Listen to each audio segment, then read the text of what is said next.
Bonjour à tous et bienvenue sur DocuGen. L'idée de cette première vidéo, ça va être de vous montrer comment vous allez pouvoir créer vos premiers documents. Ce qu'il faut savoir, c'est qu'on va avoir 3 étapes pour la création de vos documents. La première étape, ça va être l'import ou la création de votre modèle.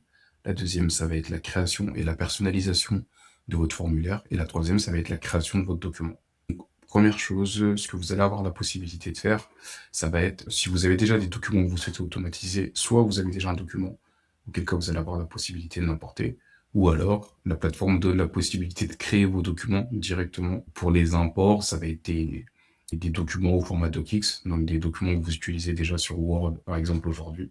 Vous allez pouvoir directement déposer et ensuite le personnaliser pour pouvoir faire en sorte que ce soit un document qui soit automatisable. Voilà.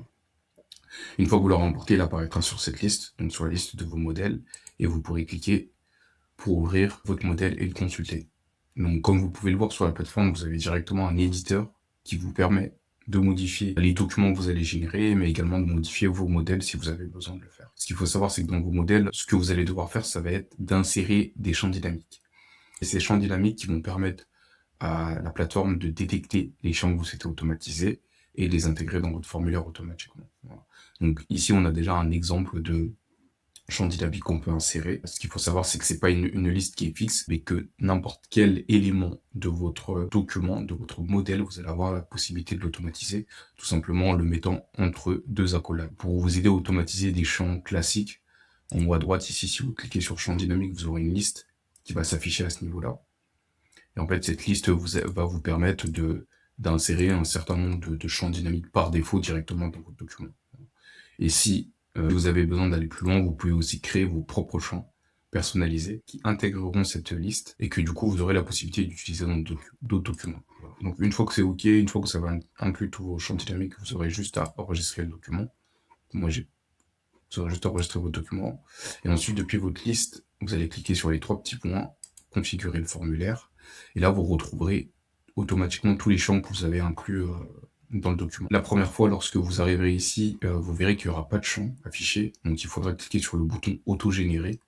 Donc, en cliquant sur auto-générer à ce niveau-là, ça ira détecter automatiquement tous les champs que vous avez dans le document et ça vous les ajoutera dans cette liste-là. Après, vous aurez différents types de champs. Ça peut être du texte. Là, par exemple, il me met texte court, mais en réalité, c'est pas du texte court, c'est plutôt des nombres.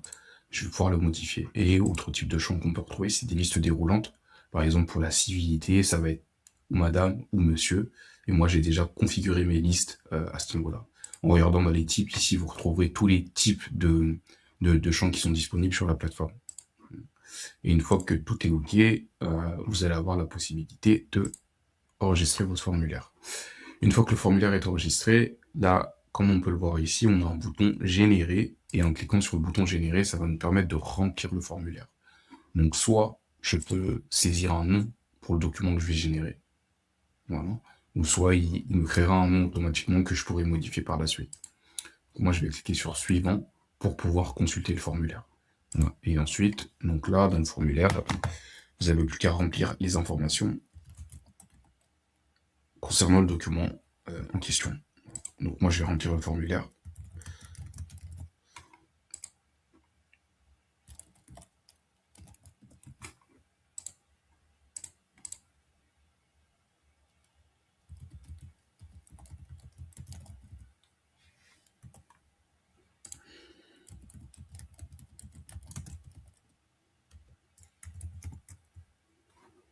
Et une fois que c'est OK, vous n'avez plus qu'à valider. Et une fois que c'est OK à ce niveau-là, donc là, c'est juste un récap pour vous indiquer le nombre de champs que vous avez déjà remplis. Vous avez un récapitulatif pour savoir et pour vérifier si vous n'avez pas fait d'erreur. Et une fois que c'est OK, vous cliquez sur générer le document. Une fois que le document est généré, il s'affichera automatiquement dans votre liste. Et ensuite, à partir d'ici, vous aurez la possibilité d'aller consulter le résultat et de faire des ajustements s'il y a besoin de faire des ajustements. Voilà. Donc là, on voit que tous les champs ont été remplis automatiquement. Je peux enregistrer mon document et à partir de la plateforme, j'ai la possibilité soit de pouvoir le télécharger au format docx ou au format PDF si j'ai besoin de le récupérer directement en PDF. Merci d'avoir suivi cette vidéo, j'espère qu'elle vous sera utile pour comprendre et pour vous faire vos premiers pas sur la plateforme. Si vous avez besoin d'aide, n'hésitez pas à nous contacter par mail ou à cliquer sur le bouton aide pour retrouver les informations concernant l'utilisation de la plateforme.